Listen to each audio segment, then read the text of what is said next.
Hello ನನ್ನ ಕುಟುಂಬದವರೇ, ಹೇಗಿದ್ರೆ ಎಲ್ಲರೂ? ಇವತ್ತು ನಾವು ಮಾಡೋಣ ಸ್ಪೆಷಲ್ ಊಟ. ಹಳ್ಳಿ ರುಚಿಯ ಸೂಪರಾದ ಒಂದು ಊಟ ರೆಡಿ ಮಾಡೋಣ ಇವತ್ತು. ಮನೆಯಲ್ಲಿ ಎಲ್ಲರೂ ಕೂಡ ಇಷ್ಟ ಆಗುತ್ತೆ.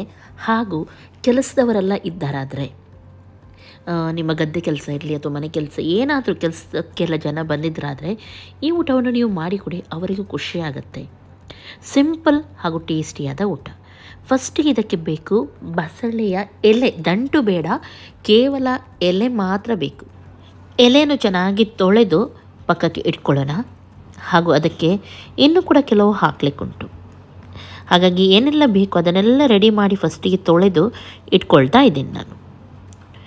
ಓಕೆ, 1 ಕಪ್ಪಷ್ಟು ಇಲ್ಲಿ ನಾನು ಬೇಳೆಯನ್ನು ಹಾಕ್ತಾಯಿದ್ದೀನಿ. ತೊಗರಿ ಬೇಳೆಯನ್ನು ಯೂಸ್ ಮಾಡಿದ್ದೀನಿ ನಾನು. ಚೆನ್ನಾಗಿ ತೊಳೆಯೋಣ ಇದನ್ನು. ನೀವು ಕುಕ್ಕರಲ್ಲಿ ಕೂಡ ಮಾಡೋದಾದರೆ ಇದನ್ನು ಮಾಡ್ಬೋದು. ಓಕೆ, ಇದೇ ಬೇಳೆಗೆ ಇವಾಗ ನಾನು ರೆಡಿ ಮಾಡಿದ ಬಸಳೆ ಎಲೆ ಉಂಟು ನೋಡಿ, ಅದನ್ನು ಹಾಕಿದ್ದೀನಿ. ಹಾಗೂ ಶುಂಠಿ, ಹಸಿಮೆಣಸಿನ್ಕಾಯಿ, ಸ್ವಲ್ಪ ಬೆಳ್ಳುಳ್ಳಿ ಹಾಗೂ 4 ಟೊಮೆಟೊ, ಅದರೊಂದಿಗೆ 1 ನೀರುಳ್ಳಿ, ಇಷ್ಟನ್ನು ಹಾಕಿ ನಾನು ಬೇಯಿಸ್ಲಿಕ್ಕೆ ಇಡ್ತೀನಿ. ಇಲ್ಲಿ ಬೇಳೆ ತುಂಬ ಸಾಫ್ಟಾಗಿ ಬೇಯಬೇಕು.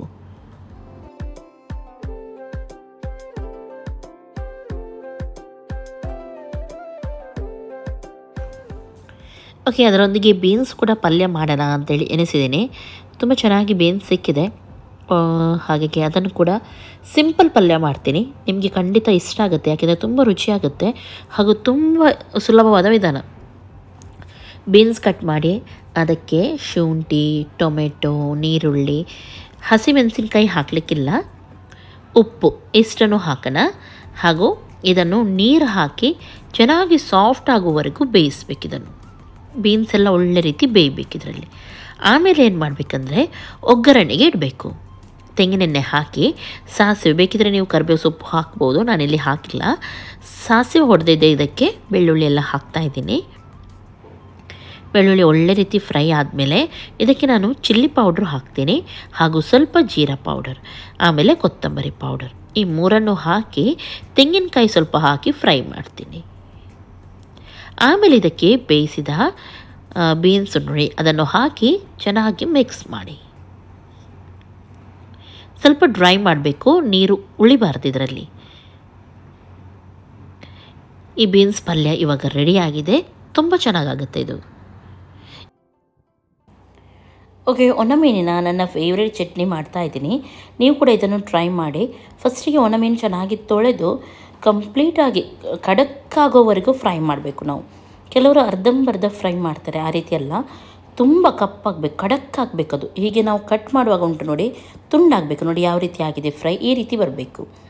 ಆಮೇಲೆ ಇದಕ್ಕೆ ಇವಾಗ ಚಟ್ನಿಗೆ ಮಸಾಲ ಏನು ಗೊತ್ತುಂಟಾ, ಕೊತ್ತಂಬರಿ ಸೊಪ್ಪು ಹಾಗೂ ಹಸಿಮೆಣಸಿನ್ಕಾಯಿ ಹಾಗೂ ಶುಂಠಿ ಮತ್ತು ಸ್ವಲ್ಪ ಉಪ್ಪು ಇಷ್ಟನ್ನು ಹಾಕಿ ಇದರೊಂದಿಗೆ ಹುಳಿ 1 ಸಣ್ಣ ತುಂಡು ಹಾಕಿ ನಾವು ಗ್ರೈಂಡ್ ಮಾಡಬೇಕು.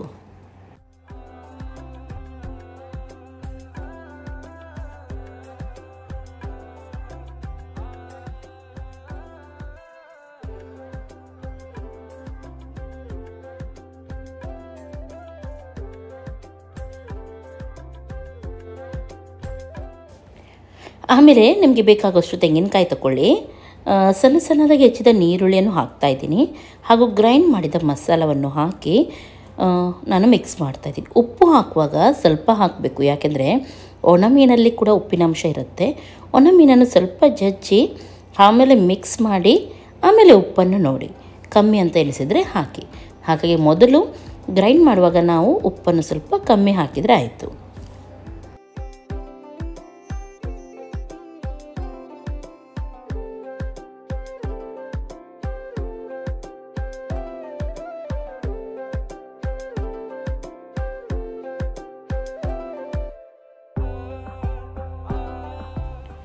ಓಕೆ, ಬಸಳೆ ಬೇಳೆ ಎಲ್ಲ ಬೇಯಿಸ್ಲಿಕ್ಕೆ ಇಟ್ಟಿದ್ದೆ ನೋಡಿ, ಅದು ಚೆನ್ನಾಗೀಗ ಸಾಫ್ಟ್ ಆಗಿದೆ.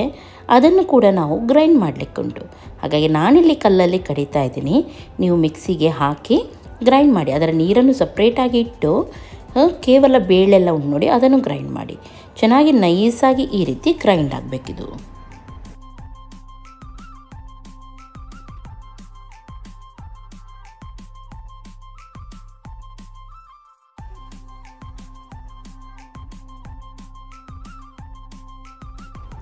ಆಮೇಲೆ ಏನು ಮಾಡೋಣ, ಒಗ್ಗರಣೆಗೆ ರೆಡಿ ಮಾಡಿ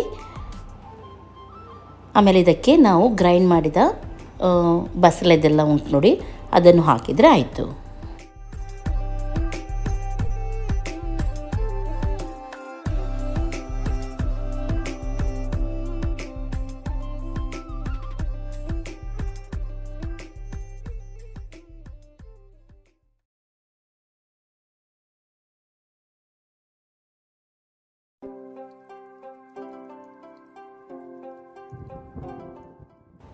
ಒಳ್ಳೆ ರೀತಿ ಕುದೀತಾ ಉಂಟು, ಉಪ್ಪು ಎಲ್ಲ ನೋಡಿಕೊಂಡು ಕೆಳಗಿಳಿಸಿ, ಆಯಿತು, ಇಷ್ಟೇ.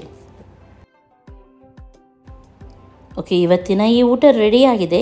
ನೀವು ಕೂಡ ಟ್ರೈ ಮಾಡಿ ಹೇಳಿ ಯಾವ ರೀತಿ ಆಗಿತ್ತಂತ ಹೇಳಿ. ಹಾಗೂ ನಿಮಗೆ ಇಷ್ಟ ಆಯ್ತಂತಾದರೆ ಒಂದು ಲೈಕ್ ಮಾಡಿ, ಶೇರ್ ಮಾಡಿ, ಹಾಗೂ ನನ್ನ ಚಾನಲ್ಗೆ ಸಬ್ಸ್ಕ್ರೈಬ್ ಮಾಡಿ. ಎಲ್ಲರಿಗೂ ಟೇಕ್ ಕೇರ್, ಬಾಯ್ ಬಾಯ್.